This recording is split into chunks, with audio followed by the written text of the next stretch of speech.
আসসালামু আলাইকুম। অবিরাম বাংলা সংবাদে সবাইকে স্বাগত জানাচ্ছি তানিয়া ইসলাম। রাত্রি শুরুতেই বিআরবি কেবল সংবাদ শিরোনাম। জুলাই সনদ বাস্তবায়ন আদেশে অস্পষ্টতা দূর করতে সরকারের প্রতি আহ্বান এনসিপির। জনগণকে পাশ কাটিয়ে দলগুলোকে খুশি করার অভিযোগ।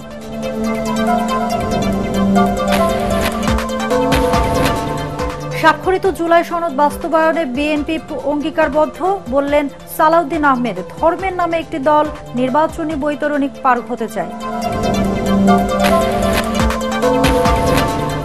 জাতীয় ঈদগাহ এলাকা থেকে ২৬ টুকরো লাশ উদ্ধারের ঘটনায় আসামি জরেজ কুমিল্লা থেকে গ্রেফতার। পরকীয়ার জেরে হত্যাকাণ্ড বলছে পুলিশ।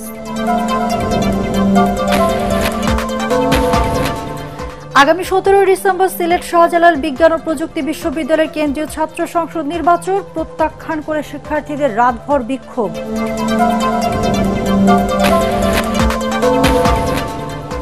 এবং জামালপুরের বকশীগঞ্জের গারো পাহাড়ে আবহাওয়া ও ফুলের বৈচিত্র্য, মধু চাষের আদর্শ পরিবেশ, বেড়েছে মধুর উৎপাদন, লাভবান কৃষকরা। শুনছিলেন বিআরবি কেবল সংবাদ শিরোনাম, এবার বিস্তারিত।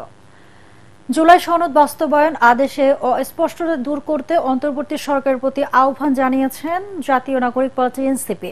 রাজধানী বাংলা মোটরে দলের কেন্দ্রীয় কার্যালয়ে সংবাদ সম্মেলনে এনসিপির সদস্য সচিব আখতার হোসেন এই কথা বলেন। এ সময় দলের মুখ্য সমন্বয়ক নাসির উদ্দিন পাটোয়ারি বলেন, বিএনপির প্রেসক্রিপশনে জুলাই সনদের আদেশ হয়েছে। জনগণকে পাশ কাটিয়ে সরকার রাজনৈতিক দলগুলোকে খুশি করেছে বলে অভিযোগ করেন এনসিপি নেতারা। তরিক ইসলামের রিপোর্ট। জুলাই সনদের বাস্তবায়নের আদেশের অসঙ্গতি তুলে ধরতে বাংলা মোটর কার্যালয়ে সংবাদ সম্মেলন ডাকে জাতীয় নাগরিক পার্টি এনসিপি। এই সময় দলটির সদস্য সচিব আখতার হোসেন অভিযোগ করেন, জুলাই সনদ বাস্তবায়ন আদেশে অস্পষ্টতা রয়েছে। জনগণকে উপেক্ষা করে রাজনৈতিক দলকে খুশি করেছে অন্তর্বর্তী সরকার। জুলাই সনদ বাস্তবায়নের যে আদেশ জারি করা হয়েছে, এই আদেশের ব্যাখ্যা ক্ষমতাবানরা তাদের মতো করে করতে পারেন, তেমন একটা অবস্থায়, তেমন একটা ভাষ্যে জুলাই সনদ বাস্তবায়ন আদেশ জারি করা হয়েছে। এই সমস্ত বিষয় পর্যালোচনা করে আমরা সরকারের কাছে দাবি জানাই যে সরকার অবিলম্বে জুলাই সনদ বাস্তবায়ন আদেশের সঠিক ব্যাখ্যা প্রদান করবে। এ সময় এনসিপির মুখ্য সমন্বয়ক নাসির উদ্দিন পাটোয়ারি অভিযোগ করেন, বিএনপির প্রেসক্রিপশনে জুলাই সনদের আদেশ হয়েছে। বিএনপি ৭২-এর সংবিধানের পাহারাদার বলেও মন্তব্য করেন তিনি। সরকার হলো সব রাজনৈতিক দলকে খুশি করেছে, কিন্তু জনগণকে হলো তারা পাশ কাটিয়ে গিয়েছে। গভর্নমেন্টের অ্যাকাউন্টেবিলিটি, ট্রান্সপারেন্সি, গুড গভর্নেন্স আমরা যেতে পারবো না। এই আদেশের মধ্য দিয়ে আমরা আবার সেই ৭২-এর স্বৈরাচারী সংবিধানের পথে হাঁটতেছি। এটা আদেশ হয়েছে, কিন্তু একটা জনবিরোধী আদেশ হয়েছে। ওনার মাথায় ছিল বিএনপির প্রেসক্রিপশন। এদিকে আগামী জাতীয় সংসদ নির্বাচনকে সামনে রেখে এখন পর্যন্ত নতুন এই দলটি ১০১১টি মনোনয়ন ফর্ম বিক্রি করেছে, যা চলবে আগামী ২০ নভেম্বর পর্যন্ত। তরিক ইসলাম, এটিএন বাংলা, ঢাকা। রাজনৈতিক দলগুলোর ঐকমত্যের ভিত্তিতে স্বাক্ষরিত জুলাই সনদ বাস্তবায়নে বিএনপি অঙ্গীকারবদ্ধ বলে জানিয়েছেন দলটির স্থায়ী কমিটির সদস্য সালাউদ্দিন আহমেদ। এর বাইরে জবরদস্তিমূলক বা চাপিয়ে দেওয়া কোনো কিছুর জনগণের কাছে গ্রহণযোগ্য হবে না বলে দাবি করেন তিনি। রাজধানীতে নারী সমাবেশে সালাউদ্দিন আহমেদ অভিযোগ করেন, একটি দল ধর্মের নামে জাতীয় নির্বাচনী বৈতরণী পার হতে চায়। মইনুল হাসান জানাচ্ছেন বিস্তারিত। দেশের বিভিন্ন স্থানে নারীর উপর ক্রমবর্ধমান সহিংসতা ও হেনস্থার নানা ঘটনার প্রতিবাদ জানাতে রাজধানীর শাহবাগে মিছিল সমাবেশের আয়োজন করে নারী ও শিশু অধিকার ফোরাম। নারী নেত্রীরা বলেন, বাংলাদেশের অগ্রগতি উন্নয়নের প্রতিটি ক্ষেত্রে নারী সমাজ মেধা, যোগ্যতা দিয়ে গুরুত্বপূর্ণ অবদান রেখে চলেছেন। রাজশাহীতে এক নারী নেত্রীকে নির্যাতনের ঘটনা উল্লেখ করে তীব্র ক্ষোভ প্রকাশ করে বক্তারা বলেন, নারী সমাজ আজ নানাভাবে নিগৃহীত, নির্যাতন ও বৈষম্যের শিকার। ৩ মাসের মধ্যে ৬৬ জন কন্যা সন্তান ধর্ষিত হয়েছে। বিএনপি স্থায়ী কমিটির সদস্য সালাউদ্দিন আহমেদ বলেন, একটি রাজনৈতিক দল কর্মঘণ্টা কমিয়ে দেওয়ার নামে নারী সমাজকে ঘরে বন্দি করে অন্ধকারের দিকে ঠেলে দিয়ে বাংলাদেশের অগ্রগতিকে থামিয়ে দিতে চায়। যারা ধর্মের নামে ব্যবসা করে, রাজনীতির ব্যবসা করে এবং বিভিন্ন রকমের জান্নাতের টিকিট বিক্রি করে রাজনীতি করতে চায়, ভোটের বৈতরণী পার হতে চায়, তাদের হাতে আজকে নারীরা নির্যাতিত হচ্ছে। তারা চায় যেন এই দেশের নারীরা অন্ধকার মহলে বন্দী থাকে, যেন বাংলাদেশের অর্ধেক জনসমষ্টি অন্ধকারে থাকে এবং নারীর অগ্রগতি প্রগতি না হয়। সেজন্য তারা বলছে কর্মঘণ্টা কমিয়ে দিতে হবে। তিনি বলেন, বাংলাদেশে ধর্ম বর্ণের নামে কোনো বিভাজন থাকবে না, দেশের নাগরিক সবাই সমান অধিকার নিয়ে বসবাস করবে। আমাদের একটাই পরিচয় হবে, আমরা বাংলাদেশের নাগরিক। এখানে কেউ ধর্মীয় পরিচয়ে সংখ্যালঘু থাকবে না, এখানে কোনো সংস্কৃতির ভিত্তিতে বিভাজন থাকবে না। জুলাই জাতীয় সনদ বাস্তবায়ন আদেশ নিয়ে দলের অবস্থান জানাতে গিয়ে সালাউদ্দিন আহমদ বলেন, কোনোভাবেই জাতীয় সংসদের সার্বভৌম ক্ষমতা ক্ষুণ্ণ করা যাবে না। জুলাই জাতীয় সনদ যেভাবে রচিত হয়েছে, প্রণীত হয়েছে, স্বাক্ষরিত হয়েছে, সেই জাতীয় সনদ আমরা অক্ষরে অক্ষরে প্রতিপালন করার জন্য অঙ্গীকারাবদ্ধ। এর বাইরে চাপিয়ে দেয়া, জবরদস্তিমূলক আর যে কোনো প্রস্তাব যদি দেয়া হয় সেটা জনগণ বিবেচনা করবে। তবে এটা আমাদের মনে রাখতে হবে, গণভোটের মধ্য দিয়ে আইন প্রণয়ন করা হয়ে যাবে না, গণভোটের মধ্য দিয়ে সংবিধান সংশোধন হয়ে যাবে না। তার জন্য অবশ্যই জাতীয় সংসদ গঠিত হতে হবে। পরে শাহবাগ থেকে শুরু হয় মৌন মিছিল। মিছিল থেকে নারীর উপর সহিংসতা প্রতিরোধে সরকারের ব্যর্থতায় ক্ষোভ জানানো হয়। কেন্দ্রীয় শহীদ মিনারে গিয়ে শেষ হয় কর্মসূচি। মইনুল হাসান, এটিএন বাংলা, ঢাকা। কম বেশি সব পক্ষকে তুষ্ট করেই জুলাই সনদের আদেশ জারি করেছে সরকার, এমন অভিমত জানিয়ে রাজনৈতিক বিশ্লেষকরা বলছেন, আদেশের পর মতভিন্নতা ছাপিয়ে ফেব্রুয়ারি নির্বাচনে অংশ নিতে এক মেরুতে এসেছে সব দল। ডাকসুর সাবেক জিএস ও জাসদ নেতা ডাক্তার মুশতাক হোসেন বলেন, কিছু কিছু ক্ষেত্রে রাজনৈতিক দলগুলোর মুখোমুখি অবস্থান গণতান্ত্রিক চর্চারই বহিঃপ্রকাশ। মিজান শাহজাহানের রিপোর্ট। জাতীয় নির্বাচনের মতো গণভোটও ফেব্রুয়ারির প্রথমার্ধে একই দিনে অনুষ্ঠিত হবে। বৃহস্পতিবার জুলাই সনদের আদেশ জারি করেছেন রাষ্ট্রপতি মোহাম্মদ শাহাবুদ্দিন। এরপর জাতির উদ্দেশ্যে দেয়া ভাষণে রাজনৈতিক দলগুলোকে ঐক্যবদ্ধ থেকে নির্বাচনে অংশ নেওয়ার তাগিদ দিয়েছেন প্রধান উপদেষ্টা ডক্টর মোহাম্মদ ইউনূস। তবে জুলাই সনদ নিয়ে বিএনপি, জামাত ও এনসিপির প্রতিক্রিয়া দেখা যাচ্ছে, তারা পাল্টাপাল্টি অভিযোগ করছেন সরকারের দিকে।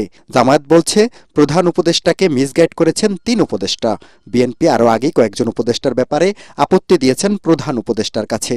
এ অবস্থায় রাজনৈতিক বিশ্লেষক ও কলামিস্ট সোহরাব হাসান বলেন, এ বিরোধের মূলে রয়েছে আস্থার সংকট। উপদেষ্টা যে ভাষণ দিয়েছেন তাতে কিন্তু একটা ভারসাম্য রক্ষার চেষ্টা আছে, কিন্তু আমরা দেখলাম যে রাজনৈতিক দলগুলো প্রধান উপদেষ্টার ভাষণের পরেও একে অপরের বিরুদ্ধে পাল্টা অভিযোগ করেছে। সমস্যা ক্ষমতার অংশীদার কে হবে, ক্ষমতার ভাগিদার কে হবে। গণতন্ত্র কাজ করে পারস্পরিক আস্থার উপর। এই আস্থার সংকটের কারণেই কিন্তু এই পরিস্থিতি তৈরি হয়েছে। জাসদ নেতা ডাক্তার মুশতাক হোসেন বলেন, সব পক্ষ একমত হলে গণতন্ত্র হয় না। যেসব বিষয়ে ঐক্যমত্য হয়নি তা জুলাই সনদে আসা উচিত হয়নি বলে মনে করেন তিনি। ঐক্যমত যেটুকু সেটাই কিন্তু জুলাই সনদ হওয়া উচিত, এবং সেটা না হওয়া সেভাবে তারা সাজায়নি বলে আমরা স্বাক্ষর করিনি। এবং গণভোট যদিও কোনো প্রয়োজন নাই, জাতীয় সংসদে যদি সংবিধানের গুরুত্বপূর্ণ বিষয়ে সংশোধনী বা সংস্কার হয়, তারপরে গণভোটের একটা বিধান ছিল যেটা আওয়ামী লীগ সরকার বাতিল করেছে, সেটা আবার হয়তো পুনঃস্থাপিত হতে যাচ্ছে আদালতের মাধ্যমে। তারা বলেন, রাজনৈতিক মতপার্থক্য থাকলেও সব দলই ফেব্রুয়ারিতে নির্বাচনে যাবে। রাজনৈতিক দলগুলো দর কষাকষি করছে, সরকারকে চাপ দিচ্ছে নিজের পক্ষে সুবিধা নেওয়ার জন্য। বিএনপি মনে করে যে জনগণ তার পক্ষে রায় দেবে, জামাত ইসলামী যদি মনে করে যে তার পক্ষে রায় দেবে। উভয়ের উচিত জনগণের কাছে যাওয়া, জনগণ যে সিদ্ধান্ত নেবে সেটা মেনে নেওয়া। মুখোমুখি রাজনীতিতে দ্বিমত হতে পারে, যে জামাত ইসলামী একটা চাচ্ছে, বিএনপি একটা চাচ্ছে, তো সেটা যেন শান্তিপূর্ণভাবে সমাধান হয় তার জন্য জাতীয় সংসদ নির্বাচন অত্যন্ত প্রয়োজন। তবে যার যার মত বলতেই পারে, নিশ্চয়ই সাংবাদিক সম্মেলনে বা অন্য জায়গায় তারা বলবে, কিন্তু আমাদেরকে এই মুহূর্তে জাতীয় সংসদ নির্বাচন ছাড়া এগুলো সমাধান করার কিন্তু রাস্তা নেই। তবে চলমান মতপার্থক্য সাংঘর্ষিক অবস্থায় চলে গেলে পরিণতি ভয়াবহ হওয়ার আশঙ্কা উড়িয়ে দিচ্ছেন না রাজনৈতিক বিশ্লেষকরা। সরকারকে চাপ দিচ্ছে। মিজান শাহজাহান, এটিএন বাংলা, ঢাকা।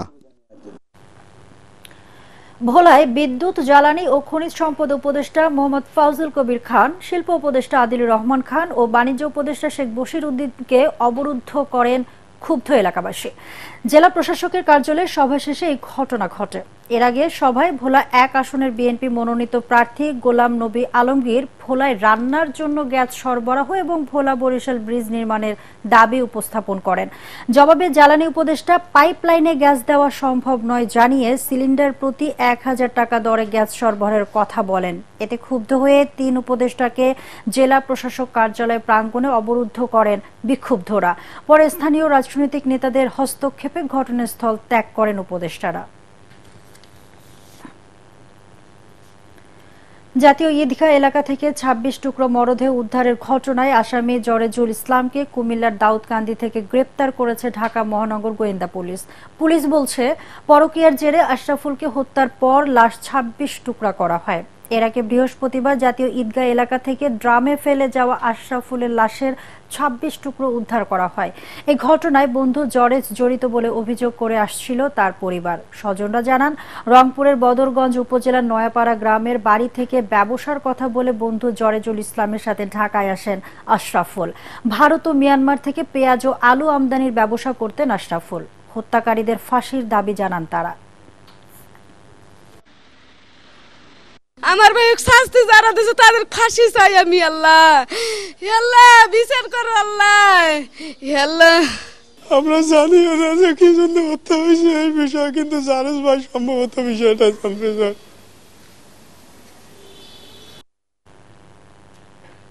সিলেটের শাহজালাল বিজ্ঞান ও প্রযুক্তি বিশ্ববিদ্যালয়ের কেন্দ্রীয় ছাত্র সংসদ সাকসু নির্বাচন আগামী 17 ডিসেম্বর অনুষ্ঠিত হবে। গতরাতে বিশ্ববিদ্যালয়ের ভিসির সভাকক্ষে আয়োজিত বৈঠকে উপাচার্য ডক্টর সরওয়ার উদ্দিন চৌধুরী আনুষ্ঠানিকভাবে এই ঘোষণা দেন। তবে তা প্রত্যাখ্যান করে রাতে প্রশাসনিক ভবনের সামনে অবস্থান নিয়ে তালা দেয় শিক্ষার্থীদের একাংশ। আন্দোলনকারীরা বলছেন, এই তারিখে নির্বাচন সম্ভব নয়। বিশ্ববিদ্যালয়ের প্রশাসন নিরপেক্ষ ভূমিকা পালন করেননি। আন্দোলনরত শিক্ষার্থীদের দাবি, আগামী 8 ডিসেম্বর নির্বাচনের তারিখ ঘোষণা করতে হবে। এই বিশ্ববিদ্যালয়ের কেন্দ্রীয় ছাত্র সংসদের সর্বশেষ নির্বাচন হয় 1997 সালে। একটা বিশ্ববিদ্যালয়ের বিসিসিআই যখন বলে 9 কিংবা 10 হবে, সেই জায়গার মধ্যে আজকে আবার অনেক কিভাবে 17 তারিখ নির্বাচনের তারিখ ঘোষণা করে আমাদের বুঝে আসে না।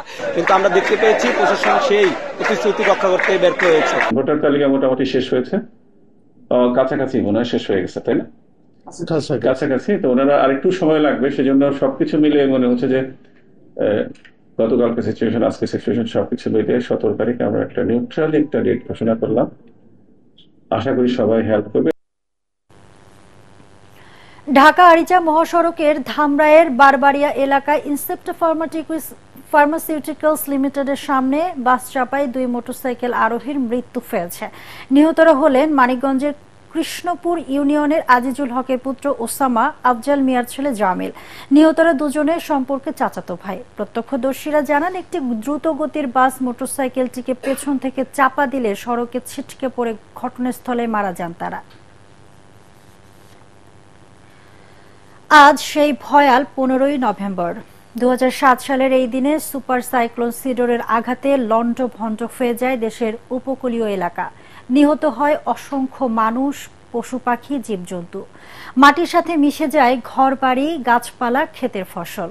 বেড়িবাঁধ না থাকায় ঝালকাঠির সর্বদক্ষিণের উপজেলা কাঠালিয়ায় ক্ষয়ক্ষতি হয় জেলার মধ্যে সবচেয়ে বেশি। সিডরের 1.5 যুগ পেরিয়ে গেলেও ক্ষতিগ্রস্ত বাঁধ নির্মিত হয়নি আজও। নিম্নচাপের খবর শুনলেই আতঙ্কিত হয়ে পড়ে উপজেলার 2 লক্ষাধিক মানুষ। পানিতে মানে ঘর ভেঙে ভেঙে গেছে। এগুলা চাই যে আমাদের বেরিবারটা ঠিক করে দিলে আমরা ভালো থাকতে পারতাম, নাইলে তো আবার এরকম বন্যা হইলে সবকিছু বাচ্চাদের নিয়ে আমরা কোথায় যাব? কৃষি ভাতা কিছু দেওয়া যায় না, গরু ছাগল এত পালা যায় না, অনেক গরু ছাগল মরি গেছে, আমাকে ঘর দুয়ারও অনেক নামি গেছে। পাশে যারা এই অবদারে যে পাশে আনলে হেয়ার পর আনমের এককালে এখন একটু নিম্নচাপ হইলি কি জোয়ার জোবা উঠলি ওমে ধরেন তলাই যে বাড়ি। লাভজনক হওয়ায় জামালপুরের বকশীগঞ্জের গারো পাহাড়ে দিন দিন বাড়ছে মধু চাষ। গারো পাহাড়ের আবহাওয়া ও ফুলের বৈচিত্র্য মধু চাষের আদর্শ পরিবেশ বলে মনে করেন মৌচাষীরা। এই বিষয়ে পরামর্শ দিচ্ছে কৃষি বিভাগ। জামালপুর প্রতিনিধি লুৎফর রহমানের পাঠানো তথ্য ছবিতে আরো জানাচ্ছেন ফারহিন ইসলাম টুম্পা। বকশীগঞ্জের গারো পাহাড় এখন যেন এক মধুর রাজ্য। বনের মাঝে গাছের ফাঁকে এমন সারি সারি মৌবাক্স। পাহাড়ি বনের নাম না জানা অসংখ্য ফুলের কারণেই এখানে মধু সংগ্রহে আগ্রহী উঠছেন চাষিরা। সাতক্ষীরা, বগুড়া, নরসিংদী, গাজীপুর, সিরাজগঞ্জ দেশের নানা প্রান্তের শতাধিক মৌচাষী বসিয়েছেন হাজারো বাক্স। প্রতি বাক্স থেকে সপ্তাহে 5 কেজিরও বেশি মধু তুলছেন তারা।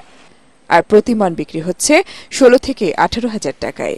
এখন মোটামুটি আবহাওয়া ভালো আছে। আবহাওয়া যদি ভালো থাকে তাহলে আশা করা যায় আমরা এখান থেকে মধু সংগ্রহ করতে পারবো। আমাদের এখানে বর্তমানে 500 বক্স আছে। আমরা এখানে পাহাড়ি মধু সংগ্রহ করতে আইছি। 15 থেকে 20 দিন পরে কালেকশন দিলে 10 থেকে 11 মণ মধু আমরা সংগ্রহ করতে পারবো। কৃষি অফিসারেরা যদি আমাদের একটু বুদ্ধি পরামর্শ দিত, সুযোগ সুবিধা দিত, তাহলে আমাদের খামারিদের জন্য অনেক সুবিধা হতো। লাভজনক হওয়ায় ভবিষ্যতে এসব পাহাড়ে মধু চাষ আরো বাড়বে বলে মনে করছে স্থানীয় কৃষি বিভাগ। পাহাড়ের রিসোর্সটাকে কাজে লাগিয়ে বেশ কিছু কৃষক এখন আগ্রহী হচ্ছে এই মধু চাষের ক্ষেত্রে।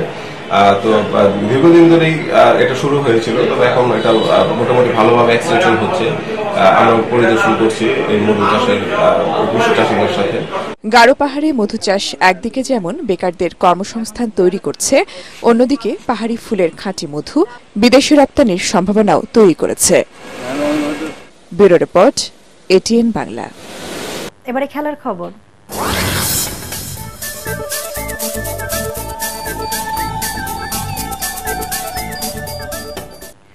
যশোরে বিএনপির উদ্যোগে দলের স্থায়ী কমিটির সদস্য সাবেক মন্ত্রী প্রয়াত তরিকুল ইসলামের স্মরণে শুরু হয়েছে তরিকুল ইসলাম স্মৃতি আন্তঃ ইউনিয়ন ফুটবল টুর্নামেন্ট।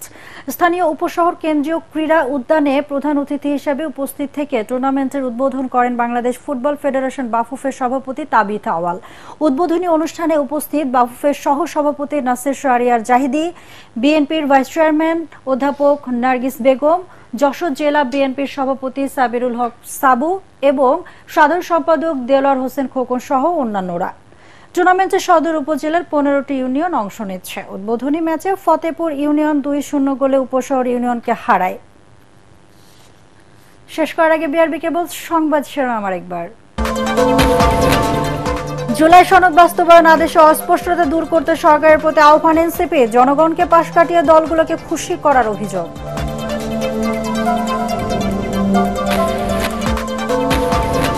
স্বাক্ষরিত জুলাই সনদ বাস্তবায়নে বিএনপি অঙ্গীকারবদ্ধ, বললেন সালাউদ্দিন আহমেদ। ধর্মের নামে একটি দল নির্বাচনী বৈতরণী পার হতে চায়।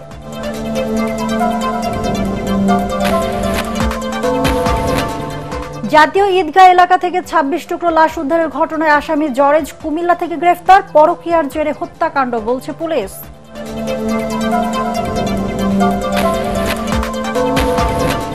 আগামী 17 ডিসেম্বর সিলেট শাহজালাল বিজ্ঞান ও প্রযুক্তি বিশ্ববিদ্যালয়ের কেন্দ্রীয় ছাত্র সংসদ নির্বাচন প্রত্যাখ্যান করে শিক্ষার্থীদের রাতভর বিক্ষোভ।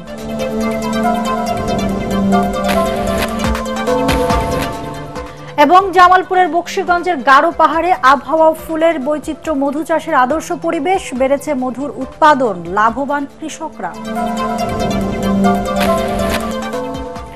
দর্শক, পরবর্তী সংবাদ দেখার আমন্ত্রণ জানিয়ে এখনকার মতো শেষ করছি। এটিএন বাংলা সংবাদ ইউটিউবে দেখতে ব্রাউজ করুন youtube/এটিএন বাংলা নিউজ। ধন্যবাদ সবাইকে।